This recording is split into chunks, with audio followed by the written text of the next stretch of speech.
As the continent marks the 4th edition of the Africa Anti-Corruption Day, Kenya's investigative bodies are basking in glory for successfully prosecuting the 300 million shillings maize scandal that has Sirisia parliamentarian John Walukhe and his co-accused Grace Wakhungu behind bars. But as the DPP and EACC shine, the DCI that was once at the center of such cases has taken a curious backseat. Some Ogina now reports on strained relations that could threaten on corruption. They were the new macho men in town, the dynamic duo in the graft crusade sending chills down the spine of many. The renewed one graft-headed new sheriffs, bold, daring, and brazen to slay the graft dragon. In fact, Friday in Kenya was a dreaded Black Friday for rounding up corruption suspects in what came to be known as Kamata Kamata Friday. The DCI and the DPP were an acing tag team working together like clockwork. But barely 2 years on, the relationship between the two blue-eyed boys of the graft purge appears to have grown cold. No more joint press statements, no more bravado. And despite the spirited attempts to cover up the cracks between the two, the telltale signs could not be hidden. Iliyofanyika hapo awali haimaanishi mimi na yeye tuna vita yote, hatuna vita kabisa. Sisi ni ndugu na tutaendelea kufanya kazi. Such things, I can assure you, they usually do happen time to time. But if they recur again or we see it again, that is when we can always say there is a problem.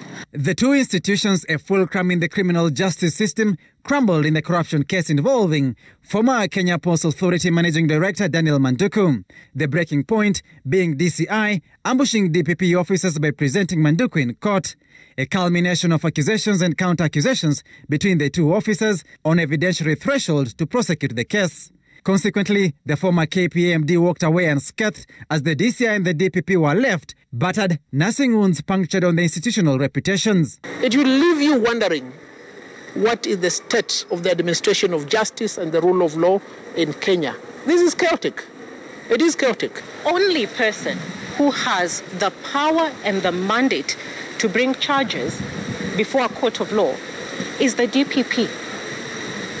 The DCI do their investigations, present the files.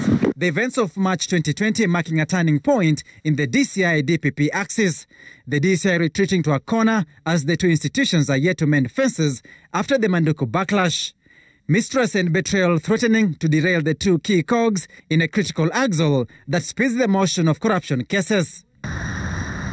And with the DCI recoiled, the EACC, which now appeared as a spent force, has bounced back with vigor. The anti-graft Caesar basking in glory for bagging Sirisia Member of Parliament John Walukhe and co-accused Grace Wakhungu in a multi-million maize scandal. EACC and the DPP signaling newfound working relationship to guarantee convictions. There's also an improvement between the DPP, office of the DPP and the EACC. Right. We have restructured on the way we are handling our files. Strategically, as the CEO has just said, strategically target on the high-impact cases with quality more than bringing a lot of cases that do not necessarily have the evidence that is required to get a conviction. As Africa celebrates the 4th edition of the Africa Anti-Corruption Day, the cooperation among the country's investigative bodies remain a critical factor in winning or losing their own graft. The perceived shadow boxing among these institutions only serving to slow puncture the drive. Sam Ogina, Citizen TV, Nairobi.